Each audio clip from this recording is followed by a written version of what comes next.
abstain from every form of evil.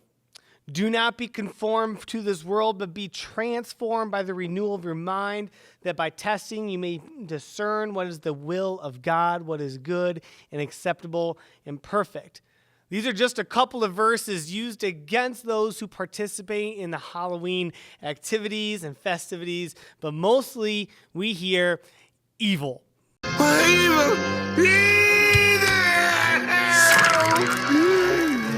Well, are they right? How are those who celebrate Halloween to justify those verses against them? All of those questions and a whole lot more on this week's episode of PJ Talks. 1, 2, 3, 4. Welcome back to PJ Talks. It's your host, John, the youth pastor from Ohio. So glad that you could join me this week. This topic is a hot one during October. It comes up every year.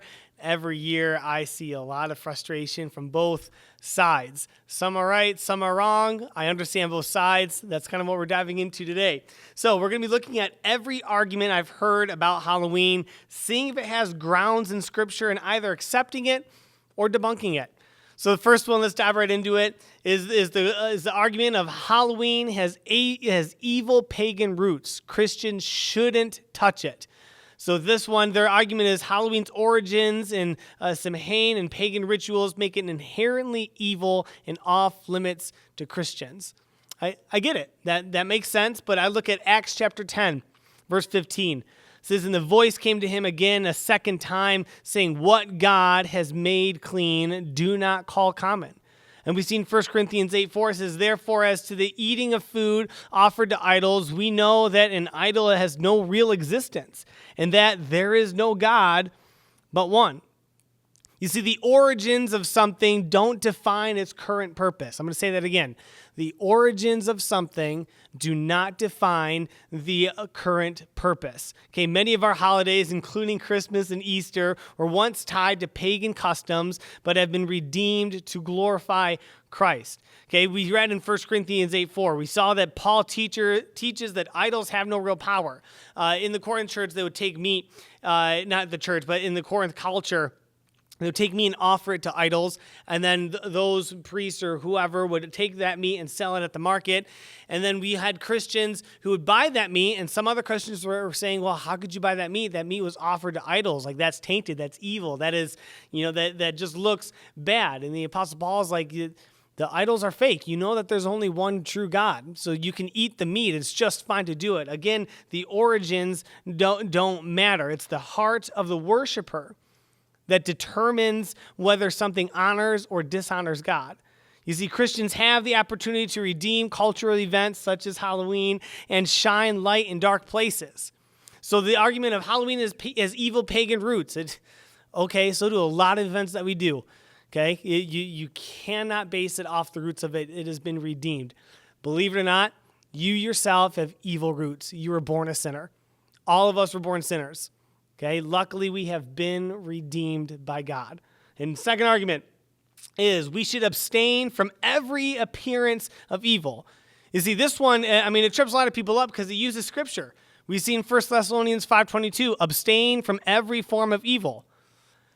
Well, that's pretty convincing, right? If I'm to abstain from every form of evil, man, I should definitely abstain from Halloween.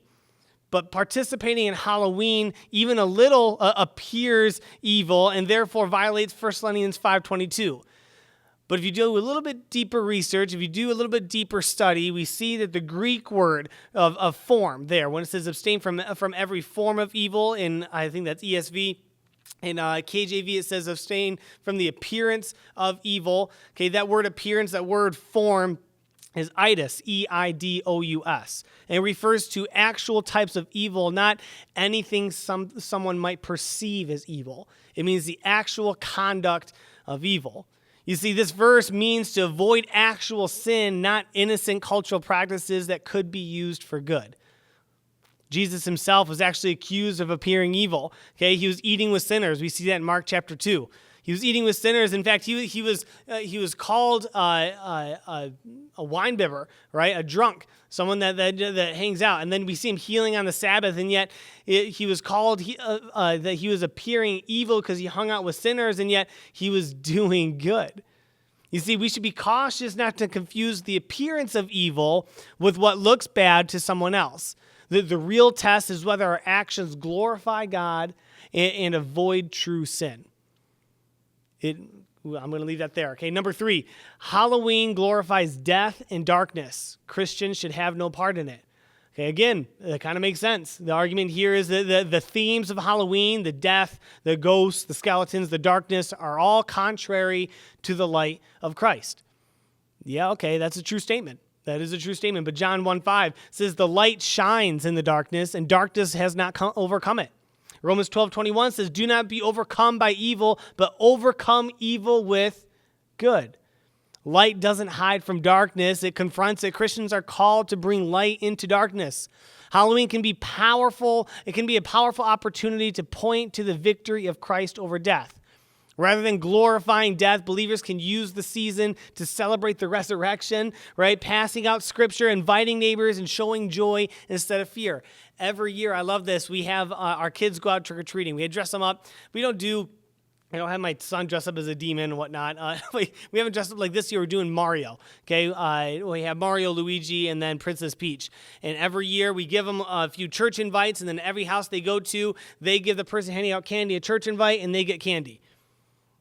Where's the evil in that? Right? I'm redeeming the holiday. I see that I'm not glorifying death. I'm using this opportunity for good instead of celebrating, man, let's all, celebrate devil worshiping and things. Okay? So number 4. Okay, actually, let's go over them. Number 1 argument, Halloween has evil pagan roots. We are not bound to the roots of things. Okay, we should abstain from every appearance of evil. It's not appearance, it's the practice of the evil. We are not practicing evil. Then number 3, Halloween glorifies death and darkness, and yet here we are called to be the light. Light can only be light in darkness. Okay, so we are told to go into the darkness. We're told to shine a light for God. All right, number 4. This is a good one. Do not be conformed to this world. They get that from Romans 12:2. It says, do not be conformed to this world, but be transformed by the renewal of your mind, that by testing you may discern what is the will of God, what is good and acceptable and perfect. You see, this word conforming, it means adopting the values and sinful attitudes of the world, not participating in community events. Again, conforming means adopting the values and sinful attitudes of the world. See, Christians can attend or host Halloween alternatives while maintaining a renewed, holy mindset. We read in 1 Corinthians 9:22, it says, I've become all things to all people that by all means I might save some. Engaging wisely with culture is part of evangelism, not worldliness. I'm going to say that again. Engaging wisely with the world's culture, okay, is part of evangelism, not worldliness. So number 4, do not be conformed to this world. Number 5, it's Satan's holiday. Okay, I've heard this. Man, this is Satan's holiday. We shouldn't be celebrating what he uses, as if Satan has like a day marked in the books that like it's his day. Okay, Halloween is Satan's day, and participating gives Satan glory. Well, read with me in Psalm 118:24. It says, this is the day that the Lord has made. Let us rejoice and be glad in it. In Psalm 24:1, it says, the earth is the Lord's and the fullness thereof, the world and those who dwell therein. Satan doesn't get his own day. The earth is the Lord's. Every day is God's, right? What Satan intends for evil, God can use for good. We see that in Genesis 50, probably like verse 20.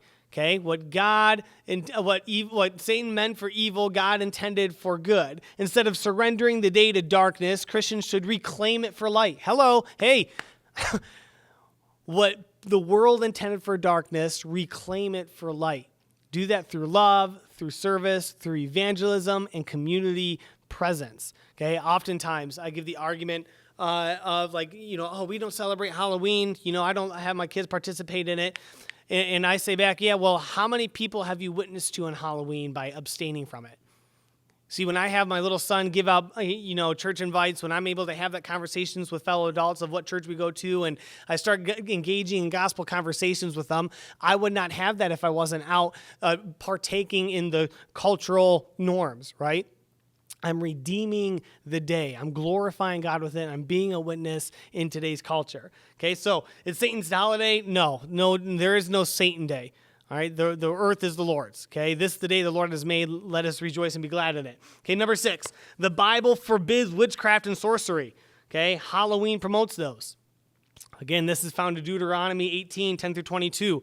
Okay, it says, there shall not be found among you anyone who burns his son or his daughter as an offering, anyone who practices divination or tells fortunes or interprets omens, or a sorcerer or a charmer or a medium or a necromancer, or one who inquires of the dead, for whoever does those things is an abomination to the Lord.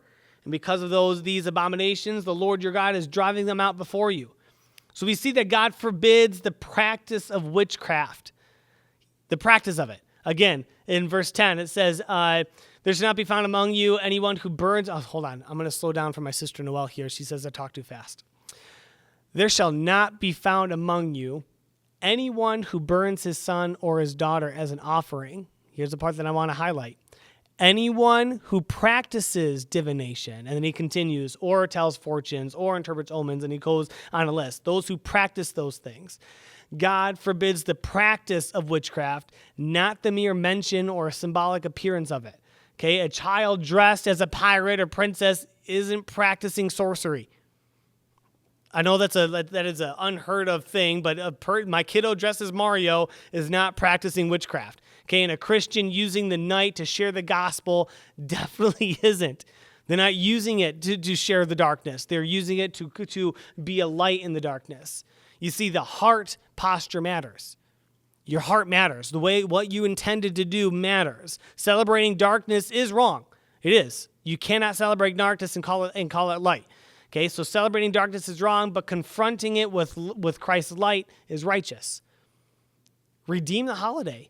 Be the light. Halloween does not have to be demonic. It doesn't have to be. It can be redeemed, a night to meet neighbors, serve the community, show Christ's love, and proclaim victory over fear and death. Matthew 5:14 says, you are the light of the world. A city set on a hill cannot be hidden. Man, be the light in the darkness, folks. Go out there. So do you have biblical grounds to celebrate Halloween? Yeah, absolutely you do. Do you have biblical grounds to not celebrate Halloween? Yeah, absolutely you do. You see, so do what your conscience allows according to Scripture. Walk in the Spirit. Be the light. So, again, can you celebrate Halloween? Yeah. Can you abstain from it? Yeah.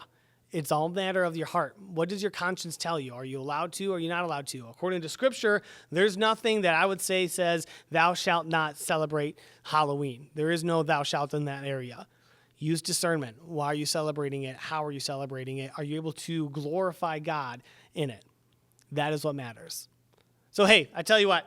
If you enjoyed this podcast, man, I'd love if you hit the subscribe button, like it, give me 5 stars, share it with your friends. That really helps out the algorithm, helps me, and honestly helps the gospel kind of get out. All right, I'm just a normal Christian trying to live a normal Christian life and trying to help others along the way. Okay, so thanks so much for listening. I really appreciate it, and I'll see you next time on PJ Talks. 1, 2,